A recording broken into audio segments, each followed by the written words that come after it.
take a look at it while we're talking about it together. So the goal here was, given 2 points, construct 3 different circles that go through both. And I want to sort of just rehash maybe how we did that. So given 2 points, what do I have to start out with?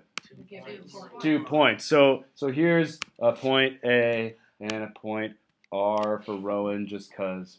And I want 3 circles. I need 3 circles that go through both. Okay? So what do I need in order to find those 3 circles? And what's that about? I don't know. Gosh, there's so many great options. Griffin. So first you can construct a segment between A and R. All right. Griffin says construct a segment between A and R. I'm going to do that. Okay. Then you can find the midpoint of that segment. We can find the midpoint of the segment. Okay, midpoint of this segment. That segment. There you go. And then you can create a circle off that midpoint. Yeah, I'm into that. I can Go through A and R. construct a circle with that center point that goes through that radius point. And then as I drag it around, it works, right? So there's 1 circle. How can I get more? Griffin, you can continue. All right, so you can, I guess you can create another point on that circle and draw another line through that. Because, I mean, if we're going with the same radius thing, you can create multiple circles on multiple points of that circle due to the equal radius. Couldn't you? Wait, what? What? Yeah. Multiple circles on multiple 1 points? I'm not sure. You can create a perpendicular bisector. Ah! Now we're getting snaps. Okay, perpendicular bisector. I hear that. So I can make a perpendicular bisector between that point and that point. Okay. And what's significant here about that perpendicular bisector? How's that going to help us make some circles? Yeah, right? Because of equidistance. What about equidistance here? This is the key, Iona.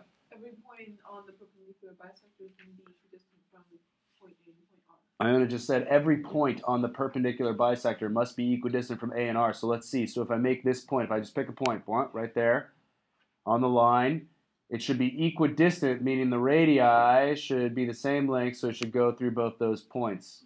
What do we think? I'm into it. So, right, and there's another one right there. And now I can move the points to make sure that it works. Hey, there we go. Right?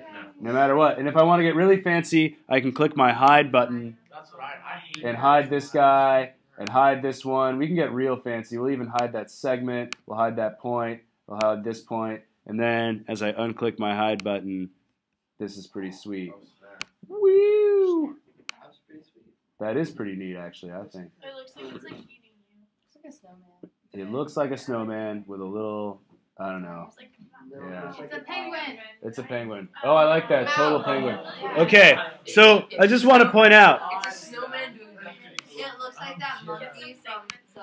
It's obviously a snowman doing that. The last thing I just want to point out here is sort of this piece, that it all comes down to an equidistance theorem, right? Without an equidistance theorem, we wouldn't have had anything here. And I really like that Iona was, and Hannah really, was quick to say, right, that any point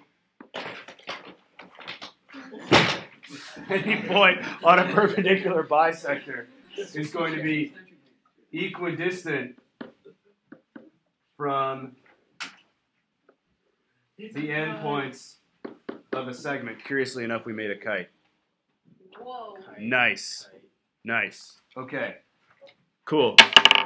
So today, you're going to be sort of picking up wherever you left off with the challenges